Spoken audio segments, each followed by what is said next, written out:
Another edition to Smarknado. I'm your host, Eric Druckman. With me, as always, the Danaconda, Dan Cesnit. Dan, what an eventful week it has been. What Kind of happened? uncomfortable, eventful, but still eventful. And What happened? oh, stop it! Oh, will you stop, Gorilla Well, Monsoon to Bobby Heenan? Yes, Dan, of course you know what happened. I do. We had already kind of previewed it on our last show. The footage came out from All In, and I think it's appropriate for us to dive right into it because obviously it's been, other than WrestleMania, the most talked about story of the week. I would say the most talked about story, arguably. Yeah. Because it is so, I wouldn't even say polarizing. I would say like 95% of the people thought it was a bad idea. And I am one of those 95%. Here's where we differ strongly.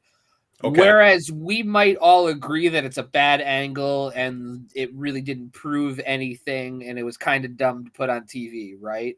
I think that the divide lies in where AEW goes from here. Because this is like, I think a lot of people are like, okay, this is the end of AEW as we know it. It's over with. We can't do this. We don't disagree in that respect. I'm not saying you and I. I'm saying just as in general, I think that a lot of people do. I think a few people that we know think that this is the beginning of the end, and I think it's more of a bump in the road personally. And in the pantheon of Dark Side of the Ring, I don't think that this is going to get an episode. That's how. Well, listen. That last point, dude, I think is pretty debatable. But as far as what went down and everything, and it being the downfall of AEW, we know, and it's very obvious that I'm sorry, I got a little bit distracted.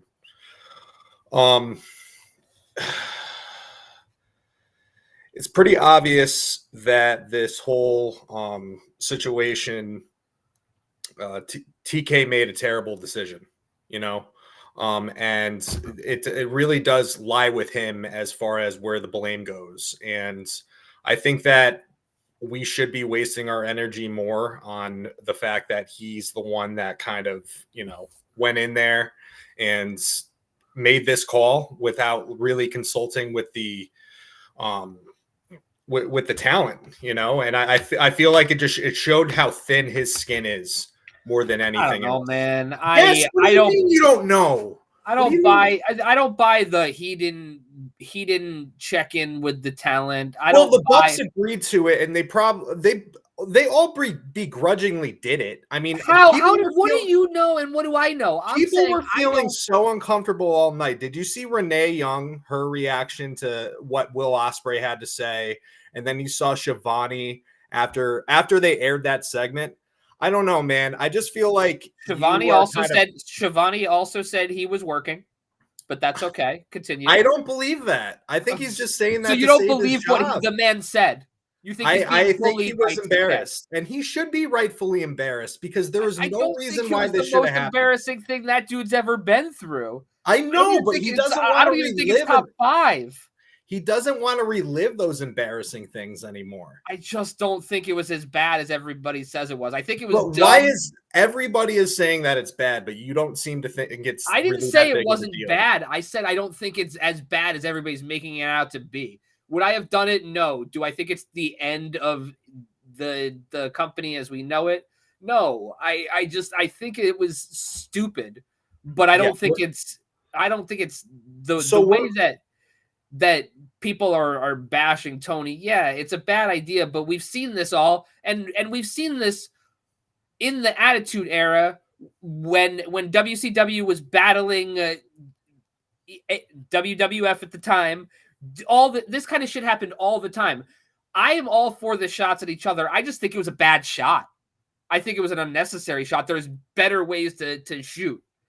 I don't know. I just think it was dumb and not embarrassing. So you're saying on Tony's part, there's better ways to shoot? Yeah, absolutely. Okay. For example, I thought that the DX tank skit thing was clever, right? In the time, it was a clever way to acknowledge another company and challenge them. So it can be done the right way. I just think he took a shot and he thought the only shot he could take back was this way. And there's plenty of other ways creatively that it could have been done. I don't agree with the way it was done. I just don't disagree here's the thing. I just can't believe that there are so many people in the room that like either they have no say in Tony's decision making, or it's just his way or the highway, or there just aren't people that are speaking up enough back there just to be like, Tony, no, don't do this. It's not worth it. I think you're turning Tony into Vince McMahon, and that he is not. Well, he's obviously just doing things by his own volition. He doesn't care. You know, the whole night, it just felt like, oh, you know, we're an insecure company and we have to just show everybody verbally that we are the best company. When, you know, you were of the opinion a couple weeks ago that they just need to shut up and wrestle and just put on a good product. And that's how I feel with this too. I don't mind. Like there's too much lip service. I agree. I completely agree that I would not have done it. Can we just agree that we would not have done what we did and released the video now? If he had done it 8 months ago and just came right out with it and just said, boom, boom, boom, here it is. Like, here you go. This is why, end of the end, blah, blah, blah. I would have been fine with doing it that way. But instead, he waited this long, turned it into a storyline. And yes, we are talking about it during WrestleMania week or post-WrestleMania week. So that's great for, you know, whatever. For them, because we're still talking about it because, you know, we're late to the party, but you know what I mean? It's being talked about. So I don't think it was the worst play to fire back. I just thought it was a dud. I just think that this reflects so poorly on AEW this week, and you can call that a bump in the road, but they are definitely like down in terms of perception right now, and they just need to do something to get themselves back up to where they need to be. And that needs to involve not taking shots at the competition, not making any allusions to the competition, and just doing what they have to do. So you don't think that the Will Ospreay promo was fair? After actually, you know what? Out in front of a larger audience, you don't think it was fair for him to say what he wanted to say? Not after realizing that like it wasn't Will Ospreay's idea to even say that. Like Will Ospreay didn't even really want to do that. It was written. How do you know what he did and didn't want to say? I saw it was reported with Wade Keller. I don't give a fuck what Wade Keller says. Was Wade Keller in the room? Yeah, but like still, like if Will Ospreay didn't want to do that promo, didn't like come up with that promo or feel the need to do that promo, then it shouldn't have even. You don't think that Will Ospreay was capable of coming up with that cheeky ass promo? Come on, bud.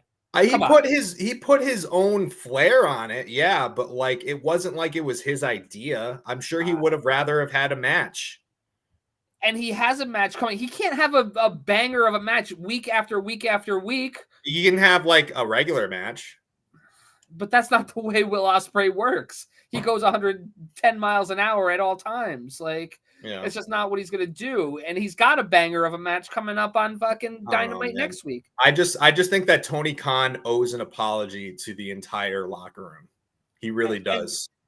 And I think that you're looking at it from a perspective that you know the specifics of the dynamics of the locker room. You do not think that Tony Khan owes an apology to the locker room. You really don't think so, because this guy is backtracked as soon as this footage got released. He tried to get this footage swiped away from Twitter. So how do you know he hasn't apologized then? I don't know. But like, I'm asking you, don't you think he owes them an apology?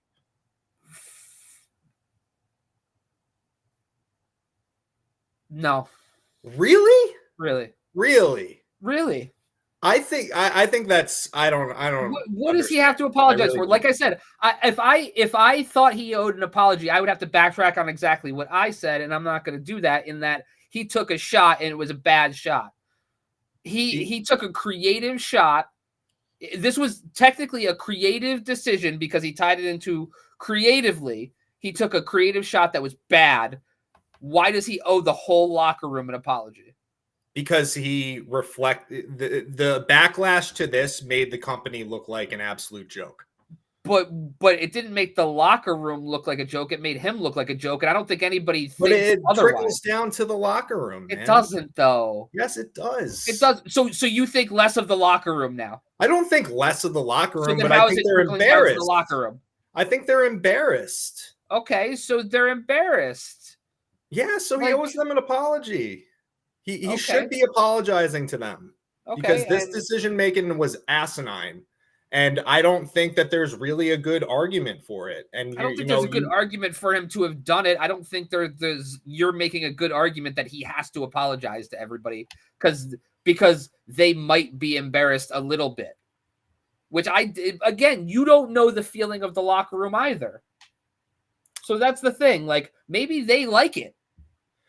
I really doubt that. I highly doubt that. Maybe they wanted. I'm actually willing to bet my life savings that the most of them did not like it. Maybe they wanted it to be released, but if you could speculate, so can I.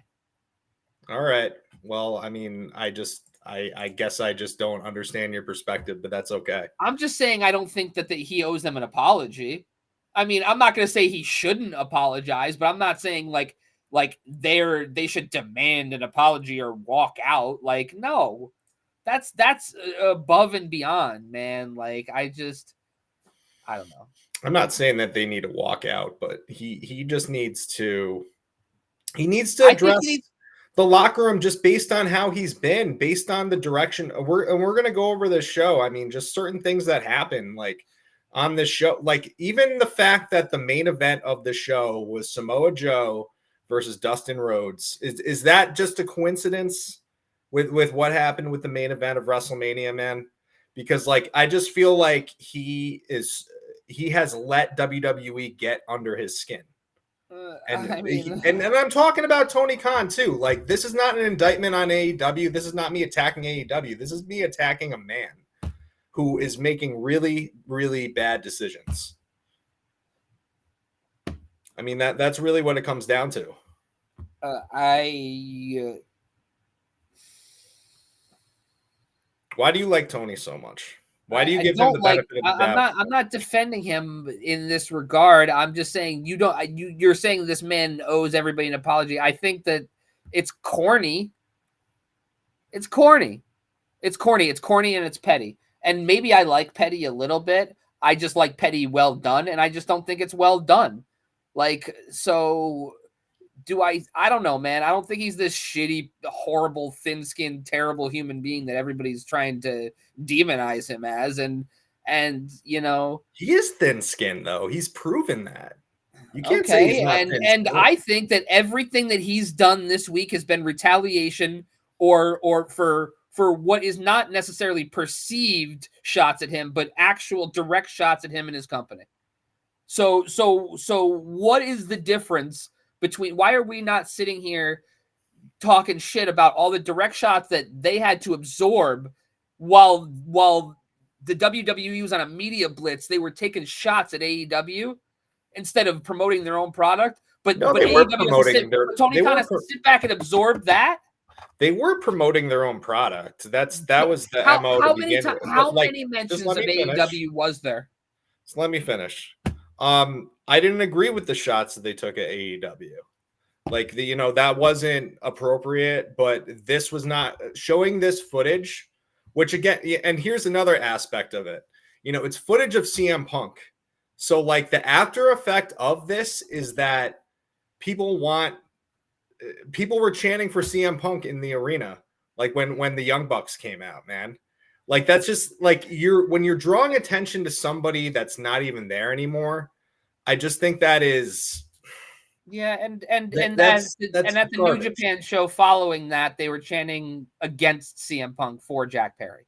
So in Chicago, So you know what I mean? Like, so there is somebody that is benefiting from it. But I, Yes, regardless, like I'm not gonna disagree that despite the fact that I think that this is a catastrophic move that they had made. Yes, the silver lining is yes, the FTR versus Young Bucks program is more interesting. And then B, what happened with Jack Perry and what his eventual return will be a little bit more interesting. But I just don't think it was worth doing that. I don't think it was worth releasing this footage. And it just yeah, it's a black eye on them, man. It is. And yeah, do I think that they can recover? Sure. I think that they can recover. Is it catastrophic or is it a black eye? Because black eyes go away, catastrophic, you have to totally rebuild. What is it? It was a catastrophic week. I disagree totally. Yeah, I don't know. I just hasn't really been a lot of positive press about AEW this week, man. I think that they're going to maintain their base, much like Trump and his followers he's gonna maintain his base regardless. I think a lot of AEW fans are pretty diehard, and even if they might go, they're still probably gonna follow. And I'm one of them, and maybe to a fault, and I'm okay with that. But here's the thing: if AEW ultimately folds, I'm probably gonna go away from wrestling for a while. All right, but you know what? We don't really have to worry about that because this is a guy with unlimited funds. Yeah. And he has so much money. And we look at TNA, which has been around since 2002, and they have nowhere near the funding at any point that AEW has. So I don't think that's really a thing that's going to happen. Could they lose momentum? Could they possibly, if they really fell off, lose a TV deal? Sure. But I don't think that they're going to fall off completely.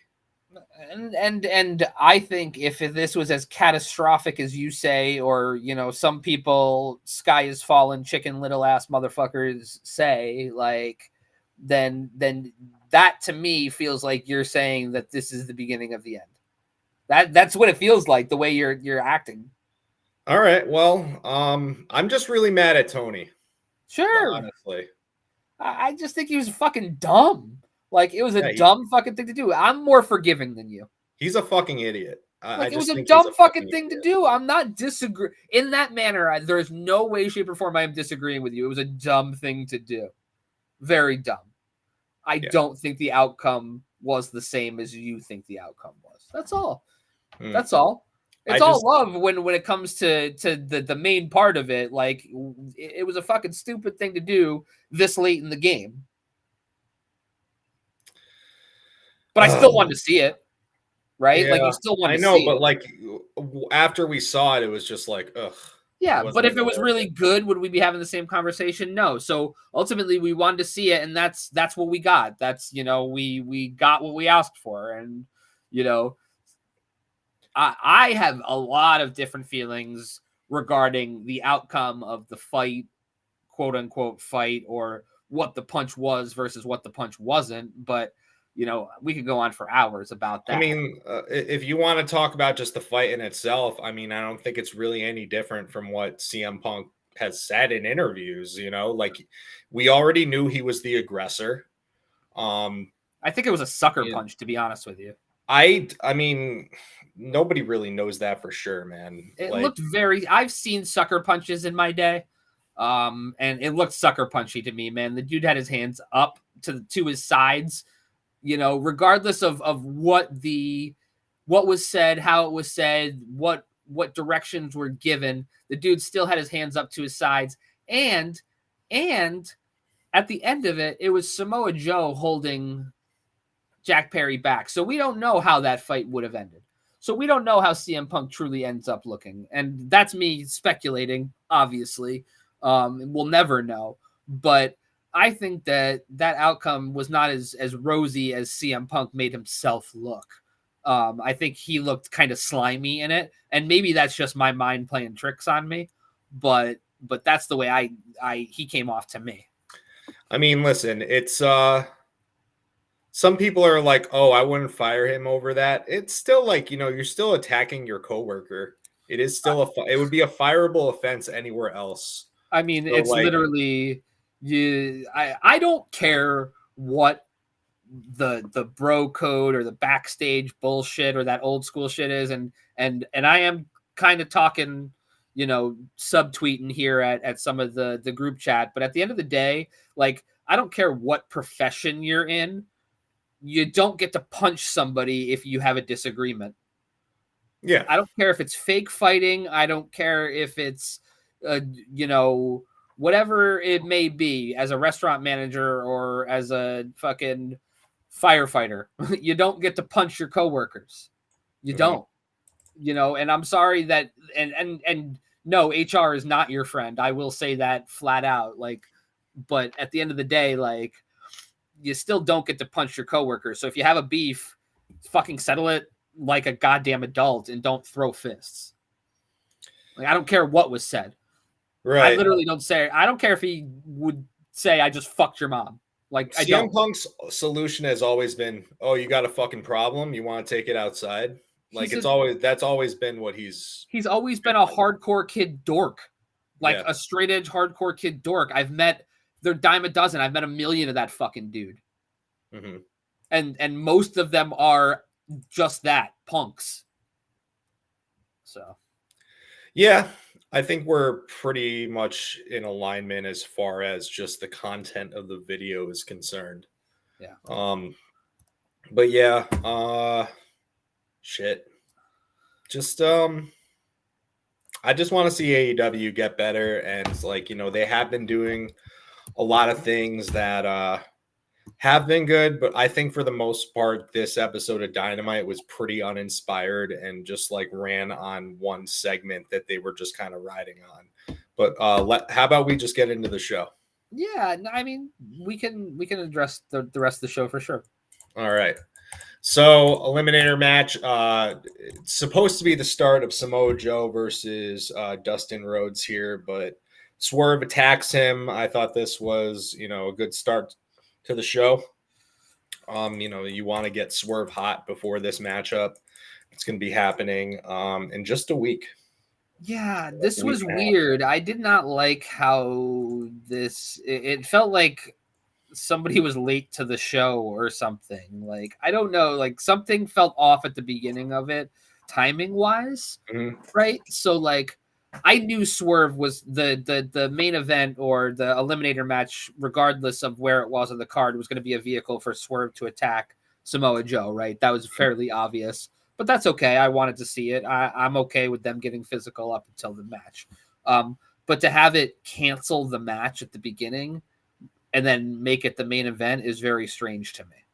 I don't understand. It's a WWE move. You've seen that happen on episodes of Raw before. Yeah, I mean, maybe I'm just putting it out of my mind because it's just not a good flow of a show to me. But yeah, I've seen Samoa Joe gets, shrugs off getting choked out by a chain, but is put out of a match. Dan, you broke up. You're freezing. Looks like Dan is having some connection problems, but yeah, I think that he is in agreement that there should have been no, I'm just talking out of my ass. Dan? Hey. Are you back? Yeah. I am back. Where did I leave off with? You were talking about Swerve and Joe. Yeah, I'm just glad that they are punching each other in the face on a weekly basis, and we get to see it. Yeah, but definitely right. choppy show at the start. Yeah, choppy PP. Shout out to Mr. Yamaguchi-san. Anyway, next segment we had Renee Paquette. She was backstage outside Orange Cassidy's locker room. I didn't like this because I just wish that Orange Cassidy sent a message to Trent right here and there. And maybe this is more of a hindsight thing for me, just based on how the rest of the show played out. But I just think that at least if you had a continuation of what happened from last week on this show, it would have made the show a little bit more worthwhile than having Orange Cassidy address this on Rampage. I would completely agree with that there. Yeah. Did you happen to see Orange Cassidy address Trent? I did not, unfortunately, get to see that. It was not something that I checked out. I fell asleep right at the end of SmackDown last night. Right on, man. I know we're not talking about SmackDown either, but how about just to take a left turn to SmackDown? Why not? Bro, Tama Tonga debuting in this new Bloodline storyline where seemingly Solo has taken control and is trying to be the tribal chief himself. Dude, is it though? I think that's what it looks like. I think that what they're going to be trying to build to is eventually Roman and a reunited Usos against Solo, Tama Tonga, and Jacob Fatu. Yeah. I think that's what's going to happen because I think that Solo's not really on Roman's side since he stepped on Paul Heyman's phone. Oh, yeah. Mm-hmm. That's fair. Yeah. Paul Heyman seemed pretty shaken up by the whole thing unless he was like doing some Academy Award winning acting. Yeah, I don't know because Tama Tonga had said the thing where it's like by order of the tribal chief right to Paul Heyman's face later on in the show. Yeah, because he might have been talking to Solo about Solo. That's what people are saying. Maybe. So we'll see. But I mean, honestly, if they got into some tribal warfare, I'm all for that. This is not what we envisioned Tama Tonga's debut to be, but I think that this is better than what we imagined it would be. And I think that this is one of the hotter debuts that we have seen from somebody that was an established name elsewhere to come to WWE. And it's so fresh that not only does he keep his name, but they acknowledge his family lineage. Did they acknowledge New Japan on the show at all? I don't remember. Well, they said that he was in Japan. They didn't say anything about him being in New Japan, but still. Okay. Exciting stuff, bro. Fucking A. Like I watched that segment like a few times. Yeah, I watched it a couple times in a row too. That kick, that chair spot was pretty brutal. Mm-hmm. And I love the way that Tama just attacked him with all the headbutts that he did too. Yeah. You know? I mean, yeah, I at first I was nervous because I didn't like you said Tama Tonga is bloodline and I didn't hear it. I didn't see it. I came back and saw it when you texted us and I hadn't seen it yet. Mm-hmm. And I went back and watched it and I was nervous because I was like, all right, so are they going to pretend that he's a Samoan? Are they going to acknowledge who he is and his heritage? I was nervous. You know what I mean? Like, you never know. You never know. I don't think that they would have, but yeah. Dude, they're playing right into the fact that Haku has always been an ally to the Samoans. And they're going to tie into the fact that Haku was the tag team partner of the Tonga Kid. And Tonga Kid happens to be the father of Jacob Fatu. So this is going to be like Islanders 2.0 because that was their tag team in the 80s. Yeah. Like Meng has always had Haku Meng. He's always had the connection to the Samoan family. So it does make sense that Tama is there. Yeah. But it's good shit. And like in this Triple H era again, rarely only in certain circumstances in the Vince McMahon era did he acknowledge any lineages, and it seems to be pretty free these days, and it's great. Yeah, even with Braun Breaker, they're acknowledging him as a signer. So, yep. All right, how about we get back to Dynamite?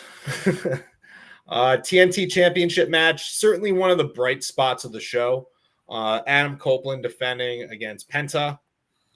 Just a really good, hard-hitting match. And I think that, Edge, I'm always going to call him Edge. I know, it's so hard. Work to Penta's style here. And, at the end, we just got a continuation of Well, Brody King attacked Copeland, so it looks like Brody King is going to be the one that's going to be facing Copeland first. I think that he's going to kind of go through each member of the House of Black till he gets to Malachi. Don't you think, Dan?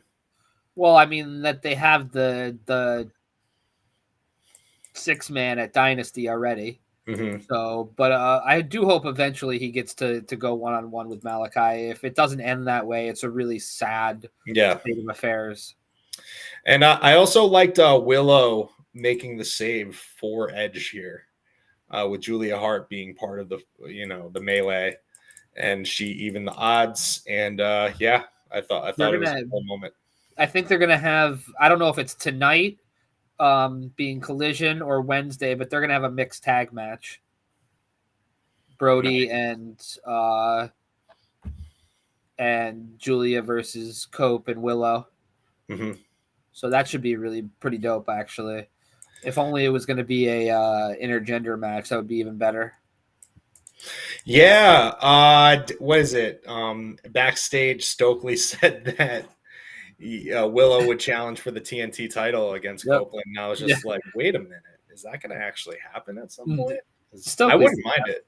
I mean, I wouldn't mind it either, but, there's still that stigma attached, unfortunately. Well, you know what? I think that AEW is going to have an intergender match eventually. Eventually, they'll be the ones. Yep. All right. A little backstage with Mark Briscoe and Eddie Kingston. Of course, Mark Briscoe is the new Ring of Honor World Champion. Yeah, we didn't cover Supercard of Honor, so I'm just kind of realizing that right now that we didn't talk about that at all. I guess the big highlights from that show was obviously Mark Briscoe winning the championship from Eddie Kingston. I thought that was an amazing moment with everybody in the ring and just very emotional. And I highly recommend anybody to go out of their way and just find that match and watch it. Definitely a hot dog and a handshake match, honestly. Yeah, and I would also give a hot dog to Billy Starks versus Queen Aminata because Billy Starks played with people's emotions. Are we sure we didn't discuss this? Did we talk about it? I don't think we did. I think we just kind of talked about it privately.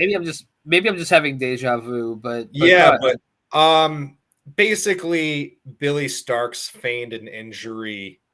It was great. Very, very seriously, and she played it off like she played everyone like a fiddle.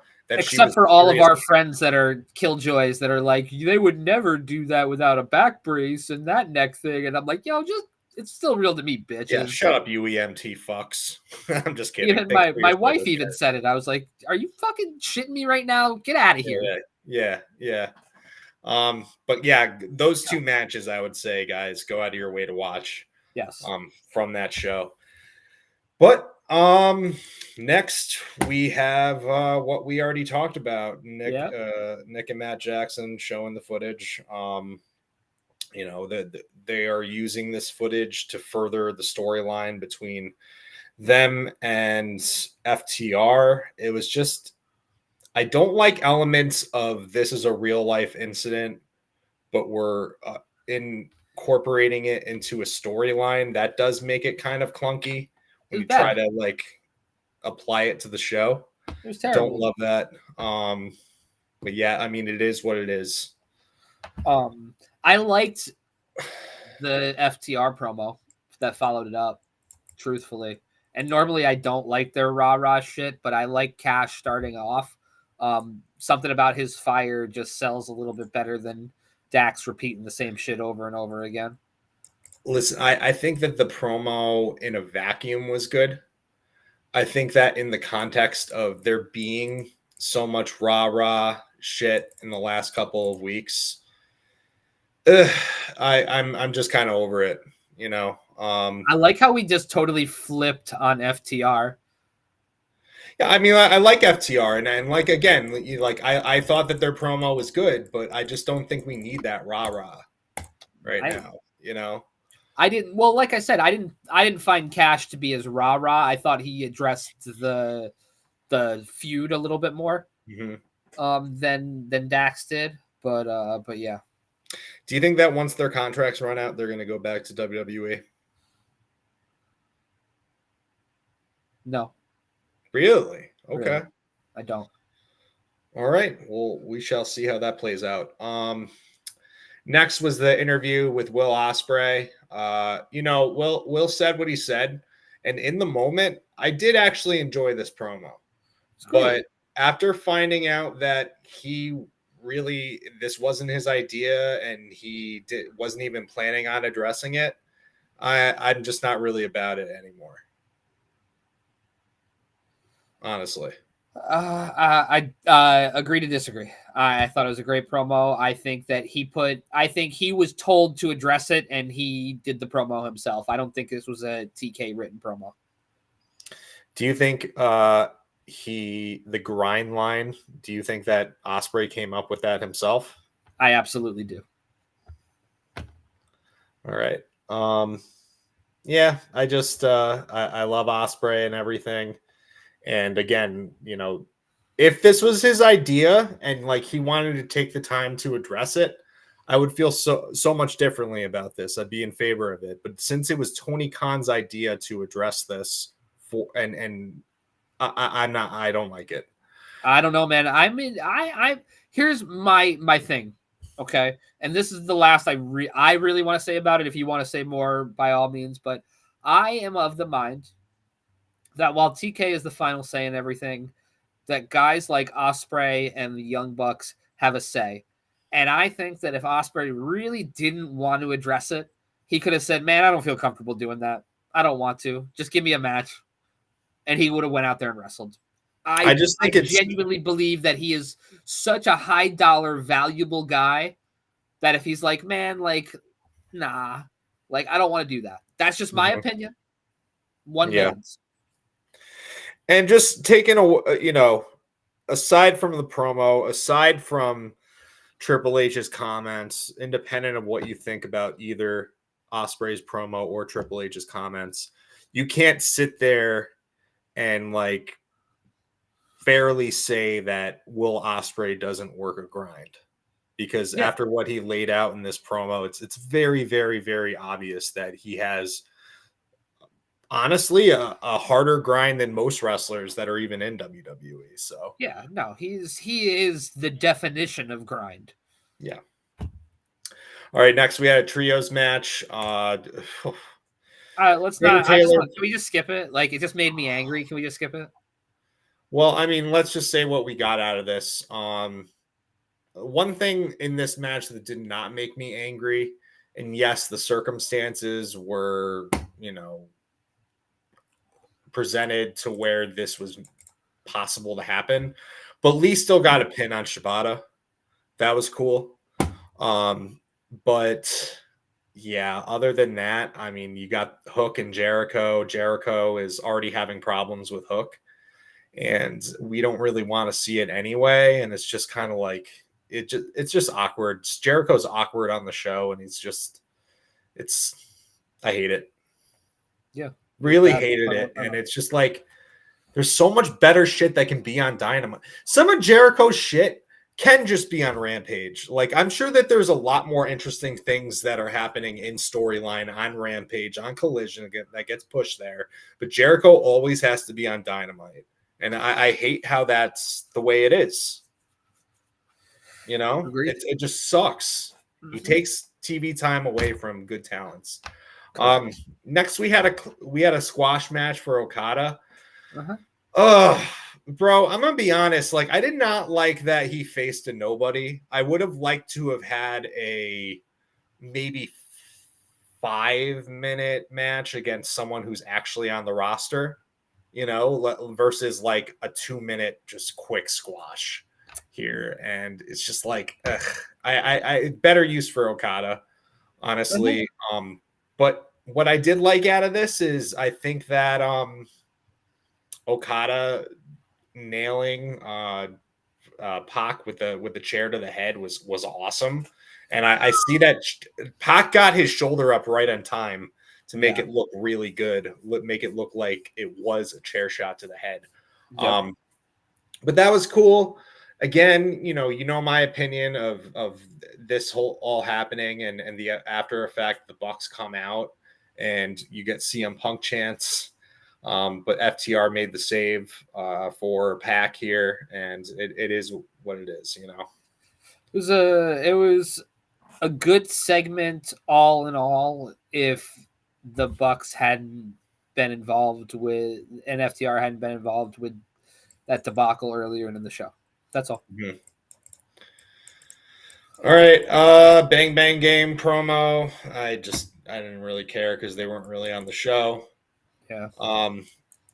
Okay, Tony Storm, Charleston Championship champagne toast for Thunder Rosa.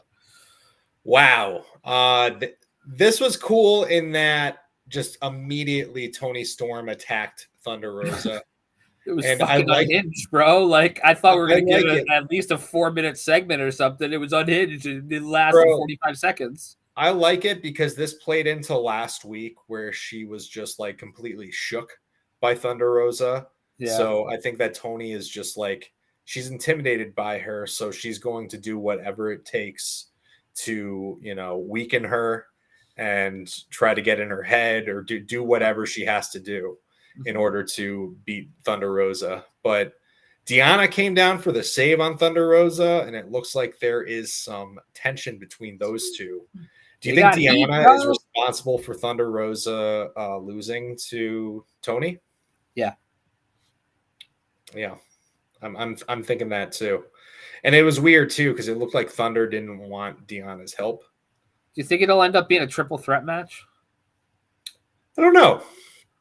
That's interesting, but I'd rather it not. I'd rather it just be Thunder against Tony one-on-one. Completely agree. Yep. Okay, next. Mariah May versus Anna Jay. What? I don't understand why this was the choice of match here. But I mean, I like Mariah getting a match on TV. I do, but like it's more of a collision match. There's other things in the women's division that's worth having on here other than this. I don't know. But it did give us Mina Shirakawa. Yeah, I know. HLA happened in 2024. So Mina Shirakawa kissed Mariah May, and you want to explain the story that they're telling is, Eric? What? You want to explain to the class what HLA is? Hot lesbian action. Yeah. Who did you not know that? No, I knew what it was. I just wanted to make sure that you were clear for everybody else. Yeah. I mean, it was an Eric Bischoff idea in kayfabe. So if Eric Bischoff attacks HLA this week, he has no right to talk. No. But yeah, this was a choice. I gotta say. I don't know really what the motivation was for this. But yeah. I like that. Anna Jay is looking a little bit better. Either that or Mariah is just really good and made her look better. Mm-hmm. Yeah, I think, and eventually if they do Mina Shirakawa versus Tony Storm, maybe at like Forbidden Door or something, that's cool. Yeah. See where Mariah May's allegiance lies. Okay, backstage segment with Mercedes Moné. Bro, I hated this. I'm sorry. It was bad. I don't know if you were a fan of it. No, it was bad. It was really bad. I just want to see her wrestle. First of all, Alex Marvez is just, I don't know. He looks like a fish man or something. And he's just very, very weird looking. And I don't mind Marvez as a backstage interviewer. I mean, I would prefer Jim Ross, but he's just very awkward. I don't really like Marvez. I'm over him. And again, he looks like Admiral Akbar. Doesn't he? Just think about it. Star Wars fans. Alex Marvez. I don't think he looks like Admiral Akbar, but I mean, I'll take a side by side look and let you know. He's got a fish mouth. That's all I gotta say. All right. But Mercedes, they did the classic. The lights go out. She got attacked. Some criticism with this. I don't like the fact that when the lights went back on, it seemed like the cameraman knew exactly where to focus the camera, seeing that Mercedes was like attacked. You know what I mean? Dark. Yeah, it was just fucking weird. And it was just not well executed. And a lot of this shit with Mercedes has not been good. I really hope for a turnaround in it. And Really who do you think attacked her? I mean, you want to think it's Julia Hart because of the lights, but I'll say Julia Hart because it's the easiest answer. You know what I think? I don't think don't. she was actually attacked. Oh, she's trying to start some shit. Yeah. I think that like her and Chris Stat are gonna conspire against Willow. I think it was Rikishi. You thought it was Rikishi? Yeah, okay. He did it for The Rock. I don't know if that's a hit that The Rock would do right now, but nah, probably wouldn't matter that much to him. Yeah, exactly. But just a bad segment overall. Yes. Then of course we had the main event here: Joe versus Dustin Rhodes. Dustin just started bleeding way too early in this match, and it just like I don't know. And you know, I kind of felt guilty watching this because like I was on my phone because I just didn't really fucking care. And I know how hard that Dustin was working during this whole thing, and I didn't care. And again, I think that it's not a coincidence that they booked Samoa Joe, the world champion, against a Rhodes on AEW. It's not a coincidence. Probably not. Yeah, it's corny. I mean, that's an element again of what Tony needs to change. He cannot just like he can't apply his show based on what the competition is doing. It's super corny. It is. It's bullshit. I'm glad you agree on that. But I'm sure it was a fine match overall. What did you think of it? I'll tell you, I thought it was for Dustin to still be doing what he's doing at his age and looking that good is high praise. Yeah. To have been doing it for parts of 5 decades is just wild to me, man. And I know it's corny, but he is the kind of guy that deserves one-off matches like this for the title or eliminator matches for titles. Because if you're gonna do it with anybody, here and there, legends do deserve it, and that dude has worked his ass off for AEW since day one. Yeah, I agree. And we're not gonna get that much more time from him. I think he's gonna hang up his boots in the next couple of years. So enjoy Dustin while we have him. Exactly. So let me just run down the Collision card with you that's coming up tonight, and then you could do your indie matches. But it does actually look really good because we have Tony Storm in an eliminator match versus Azumi from Stardom. It's a Danielson and Castagnoli versus Kyle Fletcher and Powerhouse Hobbs. Lee Moriarty and Shibata 1-on-1. Trios match, House of Black, Action Andretti, Dante Martin, and Matt Sydal. That's weird. Why is it not Dante and Darius? Is he injured? I don't know. Yeah. And Battle of the Belts actually has good matches, but nobody ever changed. No titles ever change hands, so it's not even. I am so tired of Battle of the Belts and what it is and how it's presented. And if a title would just change hands, just one. Eventually they don't do anything to make it interesting at all. I want it to be similar to what WCW used to do with the Clash of the Champions, and it was just like a separate, like little 2-hour special TV pay-per-view that would be different from Collision or Dynamite. I think that's what they tried to do at first, and nobody watched. But they do it during like tapings and stuff, and I just think that I don't know, it sucks. Well, I just wish they did versus Shane Taylor. It's got Roddy versus Rocky Romero, and it's got Athena versus Red Velvet. So it's not a bad little 3-match card, but just a title should change hands every now and again just to make it exciting. make people want to watch, because not one single title has changed hands on the show. In 10 times. 30 matches. And I'm not going to watch until they give me a reason. So. And you shouldn't. All right. But it's on tonight following Collision, so it's not like it's if you that time frame is so trash too. It's so bad. That time slot is ridiculous. Well, let's just get to a lot of the indie matches I really liked this past WrestleMania weekend. We didn't get to touch on it last time, but let's just start off with GCW for the Culture. A match I think you guys should all really check out was for the Pan-African World Diaspora Wrestling Championship. Alex Kane versus the defending Shug D. Okay. Really good. I thought that was the match of that card overall, and you guys should all check it out. From Joey Janela's Spring Break, Mance Warner versus Effie in an I Quit match was that I saw. Awesome. Yep. That I saw. That's one for the ages. Yeah, that was intense. A lot of drama. This is probably the most layered storyline in independent wrestling that was happening that whole weekend, I would say. Yeah.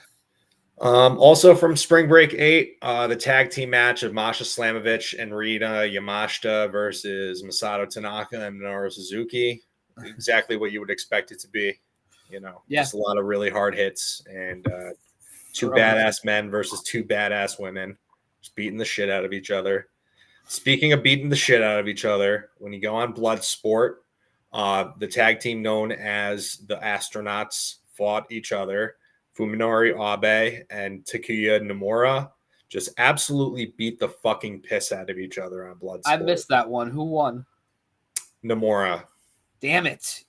Yeah, it was, dude, go back and watch that. Holy I picked Abe blindly because I had no idea. I just remembered that from our prediction shows. Bro, oh my God. What if, this is one of the better blood sports that I've seen, honestly.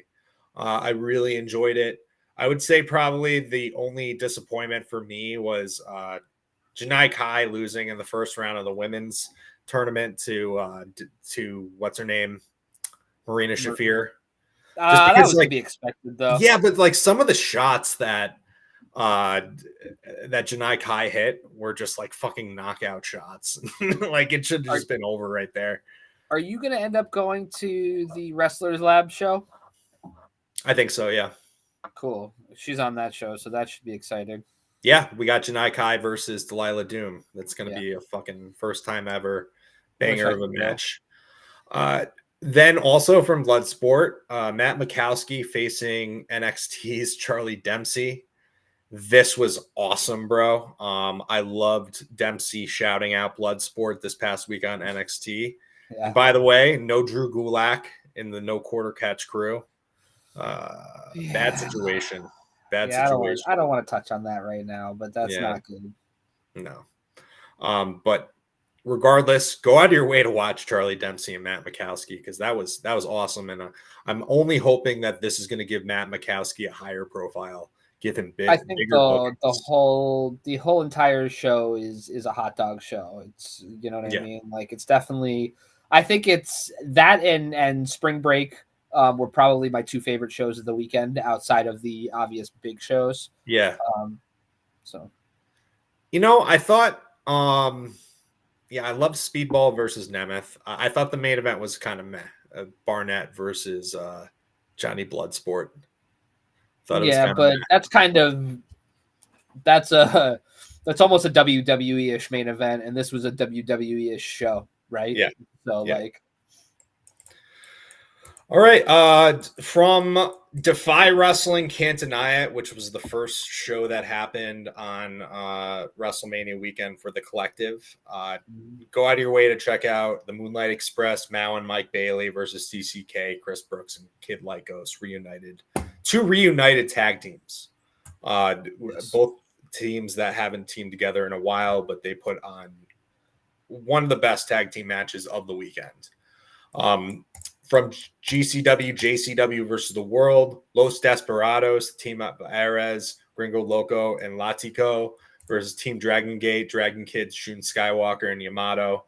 Fucking banger, bro. Dragon Gate hit this list, I believe, a couple more times. The Dragon Gate guys coming over for this weekend was a treat for sure. And then next for the DDT Universal title, DDT goes Philadelphia on the collective. Mao and Billy Starks. Awesome stuff, bro. Mao played heel here because he faced Billy Starks, and he really pulled it off. He likes flipping the bird many times. He spams the middle finger a lot. There's too many wrestlers that spam the middle finger, in my opinion.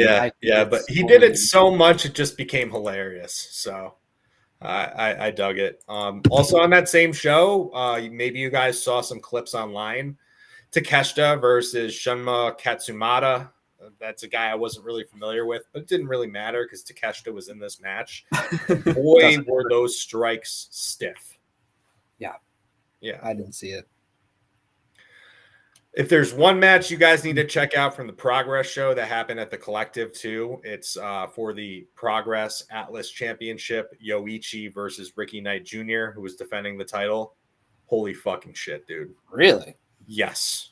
Check out this match. Ricky Knight Jr., he is the youngest in the family of the Knights, coming with Saraya and Zach Knight. And honestly, bro, I think he's the most impressive. I really do. I think he's the biggest star out of all of them. And it's only a matter of time before he elevates his game and ends up getting a big contract somewhere. Okay. So that's why I was surprised. I don't know much about him. I haven't watched Progress in a little while. Yeah. But I am not surprised. He's very big, athletic, and just very strong. I mean, and he's like 21 years old. Say what you will about Saraya and her decision making in life, right? But that is a talented wrestling family. It is. But I mean, I'm for my money, I think Ricky Knight Jr. is the most impressive out of all of them. Good. Well, that's impressive to be the most impressive in what is a relatively impressive wrestling family. So impressive. I will check that out. Yes. Very impressive. I'm impressed. All right. Effie's Big Gig Brunch 9. Go check out Bussy versus Dirty Breeze. It's fucking hilarious. Yep. Did you watch it? Yep. Yeah. Always hilarious. A lot of fun there. On IWTV, they had an ETU versus Dragon Gate show that I checked out too. I didn't see that. Miracle Generation defended the IWTV Tag Team Championships against Gold Class from Dragon Gate, Ben K, and Kota Minoura. This was a banger. And another banger from that show was the main event. It was Mike Santana against Yamato. Mike Santana was in a match that I was going to mention, and I don't think you watched the Revolver House of Glory show, did you? I missed it. Okay, he had the match against Alex Shelley, title for title. Yeah. I mean, I won't tell you how it ended, but it was a really good match. That show was good, man. It's two promotions that I like. I can't dig into it and tell you everything about it, but it definitely was something that like I had on in the background, and I think as long as you turn it off and don't listen to JD from New York, then you're fine. But Veda Scott was on this show, so that was sort of like a catch-22. Okay, so yeah, he is irritated. He's one of the reasons why I don't run to hog shows. That and the fact that they'll book really good cards, but sometimes they have really fucky endings, and it's just annoying. Yeah, that's kind of how this ended, to be honest with you. That sucks. I don't like that. I mean, I remember just last year, I remember House of Glory booked Low Key versus Kenta, which is the first time that they have faced each other in 15 fucking years. Highly anticipated match. And it ended with a fuck finish of some guy some nobody that like cost low key the match. And it sucked. It was terrible. That show had Mustafa Ali versus Amazing Red on it. Versus who? Amazing Red. Oh, nice. And yeah, Amazing Bailey Red and Masha. And who versus Masha? Bailey. Mike Bailey. Okay. Bro. Did I just blow your mind? Yo, dude, for all we know, we might see Bailey versus Masha Slamovich for the women's championship at some point. Maybe someday down the line. I would not be surprised. No, not at all. Oh, but Dan, I think that's it for this week. Yeah. We'll be back next week to not talk about controversies, hopefully, not yell at each other. It was fun. I like barking at you a little bit. Makes for fun content. Yeah. I mean, especially when I'm right, you know. I mean, sure, subjective art form, but go on. I'm just gonna leave it at that. I'm correct. Dan's wrong. Okay. Dan. So what are you and Tony doing this weekend since you're staying with him? Bro, if I was hanging out with billionaires, I wouldn't be doing this fucking podcast. That's for goddamn sure. Yeah. I'm just wondering. No amount of money could take me away from you, Eric. Thanks, Dan. As always, guys, follow us on Instagram at Smarknado, on Twitter at Smarknado1. Leave us a 5-star review on Apple Podcasts and go check out our link tree. We have our What a Maneuver store, all sorts of different merchandise. And go check out our YouTube too, you dorks. Yeah, you dorks. And stay fresh, cheese bags.